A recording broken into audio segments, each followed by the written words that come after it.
네, 글로벌 주요 경제 지표와 이슈를 점검해보는 시간입니다. BS투자증권 리서치센터 홍순표 부장과 함께합니다. 안녕하세요. 네, 안녕하세요.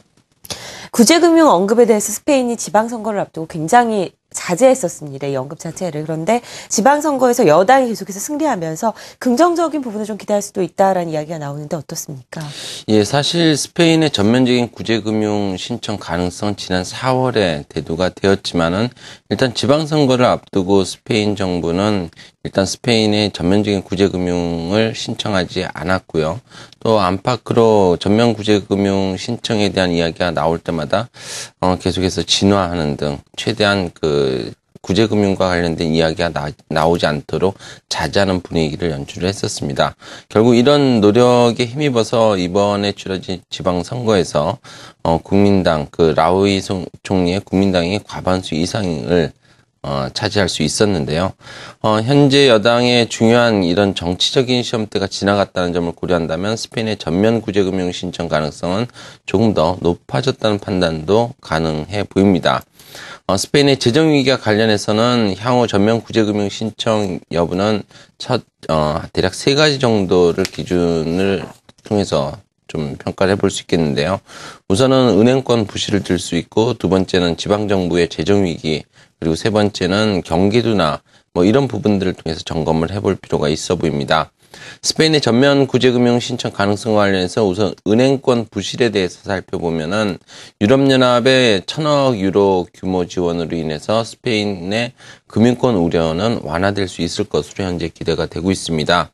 1,000억 유로 규모의 지원과 관련해서 초기에는 기존의 그 기금의 우선 변제권 조항으로 지원 소식 이후에 스페인의 10년 국채 수익률은 상승하면서 시장의 우려가 다시 확대되는 그런 분위기가 연출되기도 했었습니다.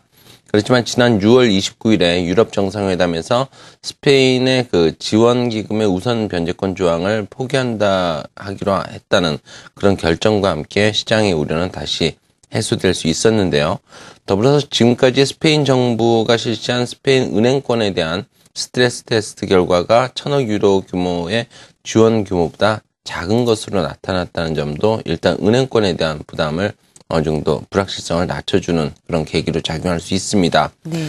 올해 그 6월 21일에 공개된 스페인 은행권에 대한 스트레스 테스트 결과에서 스페인 은행권의 최대 620억 유로의 자본 확충 금액이 필요한 것으로 발표됐지만 최근 9월에 발표된 스트레스 테스트 결과에서는 최대 593억 유로 규모의 자본 확충 금액이 필요한 것으로 발표가 되면서 스페인 은행권에 대한 좀 부실에 대한 그런 우려는 어느 정도 낮아지고 있다는 판단을 해볼 수 있습니다. 네.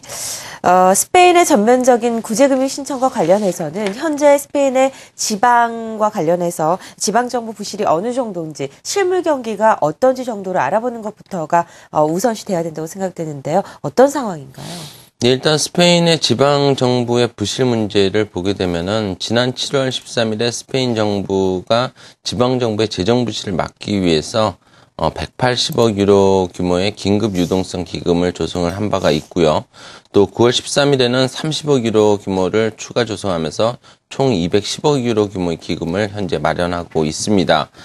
그렇지만 올해와 내년에 각 지방 정부에 예정된 지방채 만기 도래 규모를 고려한다면 지방 정부발 스페인의 재정 위기 가능성은 지속될 수밖에 없다는 그런 좀 부정적인 전망을 해볼 수 있겠고요. 올해 10월 21일 기준으로 내년까지 예정된 스페인의 지방채 만기 도래액은 대략 200억 유로 규모입니다. 다른 지방 대비 비교적 양호한 재정 적자 비율과 또 정부 부채 비율을 기록하고 있는 마드리드 지역을 제외하더라도 대략 180억 유로 규모의 국채 만기가 예정되어 있다고 볼 수 있겠는데요. 따라서 현재 지방정부 재정 부실 해결을 위한 기금의 잔여금이 37억 유로로 비교적 작고 또 중앙정부로의 그 구제금융 신청 이후에 높아진 국채 수익률을 고려한다면 지방정부에 대한 우려는 앞으로도 좀 더 지속될 가능성이 높다고 볼 수 있습니다. 이런 부분들이 결국은 스페인의 전면 구제금융 신청 가능성을 높이는 부분이라고 판단이 되고요. 더불어서 실물 경기에 대한 부정적인 전망, 이 부분도 우려스러운 대목이라고 볼 수 있습니다. 스페인 부동산 시장 침체가 현재 계속해서 지속되고 있고 또 스페인 GDP에서 대략 10% 규모의 그 비중을 차지하고 있는 스페인 최대 산업이라고 볼 수 있는 관광 산업이 최근 호조를 보이고 있음에도 불구하고 실업률은 계속해서 높아지고 있다는 점, 이런 부분들은 향후 스페인의 실물 경기 회복에 상당한 걸림돌로 작용할 것으로 판단해 볼 수 있습니다. 내년까지 특히 역성장이 지속될 것으로 예상되는 점에서 실물 경기 침체에 따른 세입 축소라든지 이에 따른 재정 악화가 스페인은 불가피할 수 있고요. 따라서 스페인의 자생적인 위기 극복은 분명히 한계를 가질 수밖에 없다는 판단을 해볼 수 있습니다. 그리고 스페인 정부가 국채 만기 도래액이 이제 집중된 10월 중에 구제금융을 신청하지 않더라도 내년까지 집중된 국채 만기 도래액을 고려한다면 지방선거에서의 여당 승리에도 불구하고 일단 앞으로도 계속해서 전면 구제금융 신청 가능성에 대한 논란은 지속될 수밖에 없고, 이런 부분들은 글로벌 증시의 계속적인 불확실성 요인으로 작용할 것으로 볼 수 있습니다. 네. 스페인 지방정부와 관련된 이야기까지 자세히 나눠봤고요. 이번에는 국내 시장 전략 한번 세워보도록 하겠습니다. 앞으로의 국내 시장 전망 어떻게 하고 계십니까? 앞서 말씀드렸듯이 스페인의 전면적인 구제금융 신청이 어렵다는 것은 유럽중앙은행이 계획하고 있는 무제한적인 국채 매입 프로그램의 원활한 가동이 가동되기 어렵다는 점을 의미하는 것일 수 있는데요. 미국의 3차 양적 완화 정책과 달리 유럽의 유동성 확대 정책이 실효성을 갖지 못한다는 점, 이런 부분은 유럽계 외국인의 우리나라 증시에서 이탈 가능성도 배제할 수 없게 하는 분위기입니다. 더욱이 유럽계 자금의 단기적인 유출입 성향을 고려한다면 현재와 같이 원달러 환율의 추가적인 하락이 제한적일 수밖에 없다는 점은 상당히 좀 우호적이지 못한 부분이고요.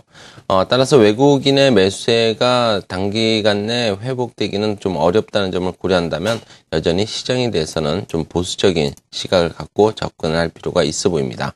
네, 국내 시장 전략까지 세워봤습니다. BS투자증권 리서치센터 홍순표 부장과 함께했습니다. 말씀 고맙습니다. 네, 감사합니다.